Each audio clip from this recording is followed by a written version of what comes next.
आज मैं आपके सामने एक ऐसे व्यक्ति का केस पेश करने जा रही हूँ जिसकी मृत्यु 1937 में हुई थी और उसके बाद जब उसने अपने आप को गुरुजन सभा में देखा तो उसने किस तरीके से अपने गुरुजनों को देखा। और जैसा कि मैं पहले भी पिछली कड़ी में मैंने बताया था कि गुरुजनों के जो लबादे होते हैं, जो जिन वस्त्रों में उन्हें माध्यम देखते हैं, वो अलग अलग होते हैं और वो उनके गुणों को प्रदर्शित करते हैं।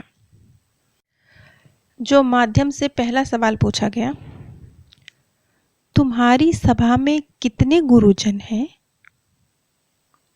तो उसका जवाब था, यहाँ मेज पर 6 बैठे हैं, लेकिन मैं इन्हें बुद्धिमान व्यक्ति कहना ज्यादा पसंद करूंगा। यहाँ आप गुरुजन, बुद्धिमान व्यक्ति, मार्गदर्शक कुछ भी कह सकते हैं, शब्दों के फेर में ना पड़िएगा। जैसा कि पिछली कड़ी में हम लबाद का जिक्र कर रहे थे कि किस तरह से गुरुजन या मार्गदर्शक कुछ भी कह लीजिए, जब उन्हें देखते हैं तो उन्होंने अलग अलग कलर के लबादे पहने हुए, कपड़े पहने हुए, इस तरह का एक जो चीज़ देखते हैं माध्यम, ये उनकी ऊर्जा को प्रदर्शित करते हैं, उनके गुणों को प्रदर्शित करते हैं। तो यहाँ पर डॉक्टर ने उससे पूछा, क्योंकि वो इसी विषय में जानना चाह रहे थे, तो उन्होंने पूछा कि गुरुजनों ने क्या पहना हुआ है और जो कुछ तुमने देखा है उसके बारे में बताओ। माध्यम का जवाब, थोड़ी देर माध्यम चुप रहा, उसके बाद उसने बोला, अच्छा, बीच में बैठे व्यक्ति ने बैंगनी लबादा पहना है और बाकी ने मिला जुला बैंगनी और सफेद। ओह, सिर्फ एक को छोड़कर, वो दूर बैठी है दाईं ओर। उसके लबादे का रंग बहुत सफेद है, लेकिन जरा सा पीला भी है और औरों की तुलना में वो बहुत ज्यादा जोशपूर्ण भी है। ये माध्यम एक गुरुजन का जिक्र कर रहा है जिसे वो महिला रूप में देख रहा है और उसके लबादे को वो सफेद और पीले रंग में मिक्स देख रहा है। अब सबसे महत्वपूर्ण सवाल आता है, तुम्हारे लिए इन रंगों का अर्थ क्या है? आप इन जैसे माध्यम जिसे कह रहे हैं ना कि उन्होंने अलग अलग कपड़ों में देखा, चोगों में देखा, लबादों में देखा, तो आप इसे इस नज़र से मत देखिए कि चोगों में देखा, कपड़ों से मत, इसे इस चीज़ को कपड़ों से तुलना मत कीजिए। ये मत सोचिए कि संसारिक रूप से जैसे कपड़े हम पहनते हैं तो वैसे क्या गुरुजनों ने कपड़े पहने हैं, इसका मतलब क्या ये है? नहीं, इस नज़र से मत देखिए। आप देखिए कि ये गुरुजनों की ऊर्जा है, ये उनके अलग अलग गुण हैं और ये किसी माध्यम को जो गुरुजन सभा में समक्ष खड़ा है ना, जो ये सब कुछ देख के बता रहा है, उसको भी प्रभावित करते हैं। कैसे प्रभावित करते हैं? जैसे अलग अलग जीवन जी हैं, किसी ने कुछ बहुत मतलब किसी को शांति की ज़रूरत है, किसी को प्रेम की ज़्यादा ज़रूरत है। सबने अलग अलग तरह के जीवन जिए ना, अलग अलग तरह के लेसन सीखे हैं, अलग अलग तरह की डिफ़िकल्ट या जैसे भी सिचुएशन अपने लाइफ में फेस किए, तो उन्हें अलग अलग तरह की ऊर्जा की ज़रूरत है। तो किसी भी व्यक्ति को जिस तरह की ऊर्जा की ज़्यादा ज़रूरत होती है, तो वो उस तरह के गुरुजन को लबादा पहना हुआ देख सकता है। यहाँ मैं स्पष्ट कर रही हूँ, ये बात इसलिए कह रही हूँ कि इस गलतफहमी में ना पड़िएगा कि क्या इन लबादों, ये संसारिक कपड़ों जैसे हैं, जैसे संसार में लोग कपड़े पहनते, क्या ऐसे हैं? इस नज़र से इसे मत देखिएगा। इन्हें गुरुजनों की ऊर्जा की नज़र से देखिएगा, गुणों की नज़र से देखिएगा। वो जो माध्यम है, वो सामने बैठे गुरुजन को जिस लबादे, मतलब जिस कलर के लबादे में देख रहा है, समझ लीजिए कि उस ऊर्जा की उस माध्यम को आवश्यकता है। मान लीजिए किसी ने अपने जीवन में बहुत ज़्यादा एक शांतिपूर्ण जीवन उसने नहीं जिया है, तो हो सकता है वो सामने वाले जो अपने मार्गदर्शक को देखे, वो सफ़ेद लबादे में देखे। तो निर्भर कर रहा है क्या ज़रूरत है मार्गदर्शक की, उसके अनुरूप वो गुरुजनों को देख रहा है। इस नज़र से इस चीज़ को समझने की कोशिश कीजिएगा। जैसा कि मैंने अभी बताया कि उस माध्यम ने कहा कि उसने पीले और सफ़ेद रंग के लबादे में एक महिला गुरुजन को देखा, तो उसने जो इस बात को क्लियर किया कि अब उसने क्या देखा, उसने स्पष्टता से कहा कि पीले लबादे वाले व्यक्ति मेरे ग्रहण करने और प्रदान करने की शक्ति के साथ संबंध रखते हैं। ये उसके एग्जैक्ट वर्ड थे। इसका मीनिंग क्या है? अब मैं जहाँ तक समझ पाई हूँ, ग्रहण करना और प्रदान करना ये क्या होता है, ये इस संदर्भ में ग्रहण करना प्रदान करना तो वैसे तो है, ये आपकी एक प्रेममयी ऊर्जा को भी दिखाता है कि आप में कितनी क्षमता है दूसरे को देने की, लेकिन यहाँ पर उससे मतलब नहीं है। यहाँ पर ग्रहण करना मतलब आत्मा क्या ग्रहण करती है, आत्मा गुण ग्रहण करती है, इसके अलावा कुछ ग्रहण नहीं करती ना। गुण के अलावा उसे कोई भौतिक चीज़ तो वो ग्रहण नहीं करती है, धन तो वो ग्रहण नहीं करती है, वो तो गुण ग्रहण करती है ना। अपने अंदर ज़्यादा, जितनी ज़्यादा गुण है, क्वालिटीज़ हैं, उतनी आत्मा उच्च स्तर की है। तो वो एक तरह से ज्ञान ग्रहण करने और ज्ञान प्रदान करने का और शक्ति का, इस चीज़ की जो ऊर्जा की आवश्यकता होगी ना उस माध्यम को, तो इसलिए वो इस रूप में उस गुरुजन को देख रहा है। यहाँ पर एक इंटरेस्टिंग बात और है कि जैसे अब जैसे काले रंग को बहुत शुभ नहीं माना जाता, हिंदू धर्म में तो नहीं माना जाता, तो यहाँ पर ये भी बहुत अजीब बात है, किसी ने भी काले रंग का कुछ भी आत्मालोक में किसी मार्गदर्शक को, अपने किसी गुरुजन को ऐसे ऐसे रूप में काले रंग के लबादे में नहीं देखा। बल्कि अगर आप खुर्शीद भावनगरी की जो बुक है जीवात्मा जगत के नियम, उसे पढ़ेंगे, या आत्माओं की महायात्रा जो ये पुस्तक है इसे पढ़ेंगे, इसमें भी जो लोअर स्तर की आत्माएं थी, जो कुछ आप अब दुनियावी भाषा में कहें तो पापी आत्माएं कह लीजिए, उन्होंने जिक्र किया है काले लबादे का। एक्चुअली काले लबादे का भी जिक्र नहीं किया, वर्ड उनके काले लबादे नहीं था, वो उनका लफ्ज़ था कि एक अंधेरा स्थान, एक गहरी काली, काली भी नहीं, कुछ गहरी हरी ऊर्जा।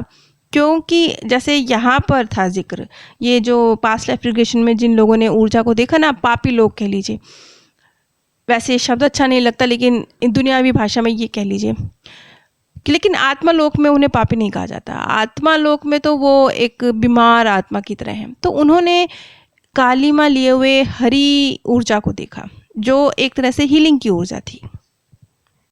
यहाँ ये बात मैं इसलिए स्पष्ट कर रही हूँ कि ये चीज़ बहुत इंटरेस्टिंग है कि जैसे काले रंग में कुछ ना देखना, उच्च स्तरीय आत्माओं को, मार्गदर्शकों को काली ऊर्जा में ना देखना चीज़ महत्व रखती है। शायद इस बात का सचमुच कुछ अर्थ निकल के आता है कि काले रंग से शायद थोड़ी दूरी बनाए रखनी चाहिए हमें।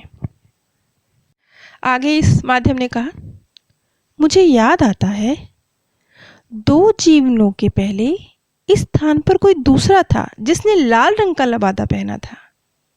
तब मैं शारीरिक रूप से अपंग हो जाने के बाद आत्मालोक आया था।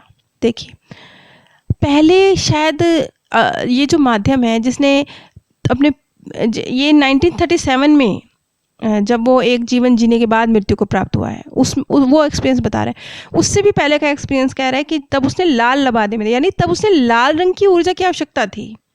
लाल रंग की ऊर्जा एक तरह से आप आवेशपूर्ण ऊर्जा है ना, एक तरह से क्या कहेंगे इसे, जोशपूर्ण ऊर्जा है। शायद उस माध्यम को उस समय इसी चीज़ की आवश्यकता थी, इसलिए उसने गुरुजन को लाल रंग के लबादे में देखा। अब होता क्या है, जहाँ तक मैं समझी हूँ, कि जैसे हमारे गुरुजन हैं, हमारे मार्गदर्शक हैं, वो जीवन जीते हैं, उन्होंने भी तो धरती पर जीवन जिए हैं, वो ग्रो करे हैं, तब वो जाके मार्गदर्शक या गुरुजन के रूप में आए हैं। तो उन्होंने जिस गुण को अपने अंदर डेवलप किया है, उस गुण की जिस माध्यम को आवश्यकता होती है, वो गुरुजन जिसके पास वो गुण है वो उसके समक्ष होता है, और वो उसको उसी रंग के लबादे में, यानी उसी रंग की ऊर्जा के साथ देखता है जिसकी उसको आवश्यकता है, जिसकी उसमें कमी है। अब यूं तो देखिए ना, अनगिनत लेसन हैं धरती पर सीखने के लिए। यूं तो हम कह सकते हैं कि इस तरीके से तो ये लेसन कभी ख़त्म ही नहीं होंगे, कब चक्र टूटेगा ना हमारा इस धरती पर आने का। लेकिन नहीं, ऐसा नहीं है। अब ऐसा क्यों नहीं है? ऐसे समझिए कि जैसे एक बच्चे हैं, पढ़ाई करते हैं, एक डॉक्टरी लाइन में जा रहा है, वो सिर्फ अपनी डॉक्टरी की पढ़ाई में पारंगत हो रहा है, उसे इंजीनियरिंग से कोई लेना देना नहीं है। उसमें हो सकता है वो ज़ीरो हो। कोई अगर इंजीनियरिंग में जा रहा है तो उसे डॉक्टरी से कोई लेना देना नहीं है, हो सकता है वो उसमें ज़ीरो हो, लेकिन अपनी इंजीनियरिंग में आगे बढ़ रहा है, अपनी स्पेसिफिक लाइन में आगे बढ़ते हैं। ज्ञान का मतलब ये नहीं कि आपको सब कुछ का ज्ञान है तब आप आगे बढ़ रहे हैं, नहीं, ये मतलब नहीं है। ये मतलब है कि आपको अपनी फील्ड की नॉलेज है। यही है ना, दुनिया में यही मतलब है ना ज्ञान का। इसी तरीके से जो हमारे मार्गदर्शक हैं, जिनको हम अपने सामने देखते हैं उस गुरुजन सभा में, कुछ भी नाम दीजिए, ज़्यादा शब्दों के हेर फेर में मत पड़िएगा। जैसे मैंने कहा था अपनी किसी एक वीडियो में कि गुरुजन सभा को मैंने चित्रगुप्त की सभा कह दिया था, तो मेरे पास एक कमेंट आया था कि आप क्या कह रहे हो, चित्रगुप्त की सभा जैसा कुछ नहीं होता। किसी ने भी, जिनको भी नियर डेथ एक्सपीरियंस हुआ, उन्होंने चित्रगुप्त की सभा का जिक्र नहीं किया। तो मुझे लगा कि या तो जो श्रोतागण हैं उनको समझ नहीं आ रहा है, या शायद मैं बात को एक्सप्लेन नहीं कर पा रही सही से। तो मेरे शब्दों के फेर में मत पड़िए, चित्रगुप्त की सभा या गुरुजन सभा, शब्दों के फेर में मत पड़िए, बात के भाव को समझिए। चित्रगुप्त की सभा मैंने सिर्फ एक्सप्लेन किया था, क्योंकि जैसे हिंदू धर्म में चित्रगुप्त की सभा मतलब कर्मों का लेखा जोखी का हिसाब, तो यहाँ पर भी तो यही हो रहा है ना। इस गुरुजन सभा को कह रहे हैं, जिसको हम गुरुजन सभा कह रहे हैं, यहाँ पर भी तो यही हो रहा है ना। इसलिए भाव को समझिए, शब्दों के फेर में मत पड़िए। अब मैं पिछली बात पे वापस आती हूँ। हम जिक्र कर रहे थे कि जो हमारे मार्गदर्शक हैं वो अलग अलग ऊर्जा में दिखते हैं। जैसे कि हम इस धरती पर पढ़ाई करते हैं तो अपनी स्पेसिफिक फील्ड में हम पारंगत होते हैं। ये सभी फील्ड में हमें पारंगत होने की ज़रूरत नहीं है। जो एक अच्छा आर्किटेक्ट है उसे अच्छा डॉक्टर होने की ज़रूरत नहीं है, जो एक अच्छा टीचर है उसे अच्छा इंजीनियर होने की ज़रूरत नहीं है। अपनी अपनी फील्ड में बेहतर बनने की ज़रूरत है। इसी तरीके से जो गुरुजन हैं, जिन्हें या मार्गदर्शक कह लीजिए, ये जो आत्माएं हैं, इन्होंने भी धरती पर जीवन जिए हैं और अपने अंदर किसी विशेष गुण में वो बहुत पारंगत हो गए हैं, किसी विशेष गुण में बहुत पारंगत हो गए हैं। उस गुण के हिसाब से उनका लबादा है या उनकी ऊर्जा का कलर है, और उस गुण की जिस माध्यम को, जिस व्यक्ति को आवश्यकता होती है, उस वक्त वो आत्मा उनके समक्ष होती है। जैसे आप बीमार है तो आपको डॉक्टर की आवश्यकता है, तो उस वक्त डॉक्टर ही तो आपके समक्ष होगा, इंजीनियर थोड़े होगा। आपको पढ़ना है तो आपको टीचर की आवश्यकता है, उस वक्त टीचर आपके समक्ष होगा, आर्किटेक्ट थोड़े होगा। जब जिसकी आवश्यकता होगी वही होगा ना आपके समक्ष। ऐसे ही जो ये मार्गदर्शक हैं, जो ये गुरुजन हैं, वो जीवन जी के गए हैं इस धरती पर, अपने अंदर कुछ विशेष गुण उन्होंने डेवलप किए हैं, और वही गुणों के मुताबिक, जिस माध्यम को जिस गुण की आवश्यकता होती है, उसके मुताबिक उस लबादे का कलर वो देखने का जिक्र करता है। यहाँ पे मैं ये चीज़ इसलिए क्लियर कर रही हूँ कि कंफ्यूज ना होइएगा। ये मत सोचिएगा कि क्या ये लबादे कोई इंसानी वस्त्रों जैसे हैं या क्यों है, क्या अर्थ ही क्या है, इस बात से फ़र्क ही क्या पड़ता है। इस बात से फ़र्क पड़ता है, लबादों के कलर से फ़र्क पड़ता है। इससे ये समझिए कि जो गुरुजन है वो किस ऊर्जा के साथ आपके समक्ष है, मतलब माध्यम को उस ऊर्जा की आवश्यकता है, ऐसे समझ लीजिए। और इससे जो गुरुजन है उसका स्तर भी पता चल रहा है, क्योंकि जैसे जैसे गुण डेवलप होते जाते हैं वैसे वैसे, जैसे हमने समझा है कि पिछली वीडियो में किसी में मैंने बताया था कि केंद्र की ऊर्जा का रंग, दो रंग भी हैं, मतलब मार्गदर्शकों की ऊर्जा के दो रंग भी होते हैं, एक केंद्र की ऊर्जा का रंग, एक बाहरी ऊर्जा का रंग। वो जैसे जैसे गुण डेवलप होते जाते हैं वैसे वैसे गहरे होते जाते हैं। दो रंग भी देखे हैं, तो ये इन सब रंगों का अर्थ है, इसलिए मैं इस चीज़ को थोड़ा स्पष्ट कर रही हूँ। अच्छा, अब इसी माध्यम की एक और लाइन है, इस पे ध्यान दीजिए। अब डॉक्टर ने उससे पूछा, तुम्हारा उसके बारे में क्या विचार था जब तुमने 2 जीवनों से पूर्व उसको लाल लबादे में देखा? अब उसने लाल लबादे का जिक्र किया था ना, कि उसने कहा कि 1937 में से भी पहले जब वो आत्मालोक पहुंचा था, इसी गुरुजन सभा के सामने पहुंचा था, तो गुरुजन ने लाल रंग का लबादा पहना हुआ था। तो क्या मतलब हुआ इस बात का? तो उसका जवाब क्या था, इस जवाब को समझने की कोशिश कीजिएगा। यह भौतिक है, देह के अनुकूल रंग है। लाल रंग उस देह के कार्मिक प्रभावों से संबंध रखता था। उस जीवन के बाद मैं सच में बहुत थका हुआ था और क्रोध में था। यहाँ पर एक बुद्धिमान व्यक्ति हरा लबादा पहने हुए भी थे, जिन्हें मैं अब नहीं देखता हूँ। देखिए उसने क्या कहा, उसने कहा मैं थका हुआ था, मैं क्रोध में था। फिर उसने हरे लबादे वाले व्यक्ति को देखा। हरी रंग क्या है? हीलिंग की ऊर्जा है। उस वक्त उसे हीलिंग की ज़रूरत थी, क्योंकि जिसको हम है ना कहते हैं ना क्रोधी है, आवेश में जल्दी आ जाता है, ये तो बेचारी सोल वर्ल्ड की नज़रिए से अगर आप कहेंगे ना, वहाँ आप इन्हें कहेंगे बीमार आत्मा है, मतलब किसी गुण की कमी है ना। जैसे हमारे शरीर में हम अपने खून की जांच कराते हैं तो डॉक्टर कभी कहते हैं ना विटामिन ए कम है, बी कम है, सी कम है, ऐसे बोलते हैं ना। बस अब ये आत्मा की जांच हो रही है, ये गुण कम है, ये गुण कम है, ये गुण कम है, इसकी ज़रूरत है, इसकी ज़रूरत है, इसकी ज़रूरत है, बस ऐसे समझ लीजिए। इसी चीज़ को हम अगली कड़ी में कोशिश करेंगे। अब जैसा कि हम जानते हैं कि इस धरती पर जो ये मृत्यु है, इससे हम कितना डरते हैं, और इसलिए डरते हैं क्योंकि ये पूरी तरह से अनजानी है। और क्यों डरते हैं? और इसलिए डरते हैं क्योंकि एक तो अनजानी चीज़ से वैसे ही इंसान डरता है, उसे लगता है पता नहीं क्या है। हर अनजानी चीज़ हमारे लिए हौवे जैसी होती है, चाहे वो कितनी ही खूबसूरत क्यों ना हो। लेकिन अब वही वाली बात है, आपके सामने कोई अनजान इंसान आ जाएगा, चाहे वो कितना ही नेक क्यों ना हो, आप उससे दूरी बना के रखेंगे, आप उससे डरेंगे, आप उससे एक सब कुछ भी शेयर नहीं करेंगे। क्यों? क्योंकि वो आपके लिए अनजान है, चाहे वो कितना ही नेक हो। इसी तरीके से जो मृत्यु है ना, मृत्यु के बाद की दुनिया वैसी नहीं है जैसा हम आज के समाज में भ्रांतियाँ फैली हुई हैं, हम उसे समझते हैं। हम क्यों समझते हैं? क्योंकि वो अनजानी है। हर अनजानी चीज़ इंसान के लिए डरावनी है। लेकिन यकीन मानिए, इतने सारे लोगों के इतने नियर डेथ एक्सपीरियंस केस मैंने स्टडी करे हैं, इतने आप लोग भी कब से जुड़े हुए हैं इस चैनल से, कितनी आप लोगों ने जानकारी प्राप्त करी है।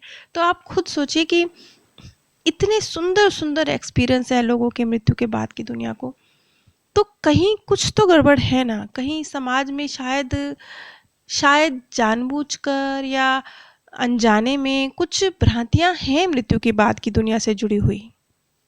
मेरा कार्य यही है कि मैं इस चीज़ का जो बहुत सुंदर और सकारात्मक स्वस्थ पहलू है, उसे आप लोगों के सामने लेके आऊं, और जो सत्य भी हो, जो तथ्यों पर आधारित भी हो, जो प्रमाणित भी हो, जो समझ में आ सके।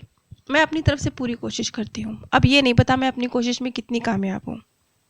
अगर आपका कोई प्रियजन इस दुनिया से चला गया है और उसके बाद आप भावनात्मक रूप से, मानसिक रूप से अपने आप को टूटा हुआ महसूस करते हैं, तो स्क्रीन पर दिया गया जो व्हाट्सएप नंबर है, आप इस पर संपर्क कर सकते हैं। और यदि आप मेरे द्वारा काउंसलिंग चाहते हैं तो आप इस नंबर पर बात कर सकते हैं। और कृपया सिर्फ व्हाट्सएप कीजिएगा, फ़ोन पर बात नहीं हो पाएगी। अपॉइंटमेंट के बाद ही फ़ोन पर बात हो पाएगी। और यदि आप मेरे द्वारा किसी शोक सभा में शांति संदेश चाहते हैं, आप जो व्यक्ति चले गए हैं उसके पीछे जो परिवारजन रह गए हैं, उन्हें जिस भावनात्मक और मानसिक सहारे की ज़रूरत है, यदि आप वो चाहते हैं तो आप इसके लिए भी इसी व्हाट्सएप नंबर पर संपर्क कर सकते हैं। आप सभी पर परमात्म सौंदर्य, प्रेम और आनंद सदैव बरसता रहे। आप सभी दिव्य परम धाम में स्थान प्राप्त करें। आज मैं आपके सामने एक ऐसे व्यक्ति का केस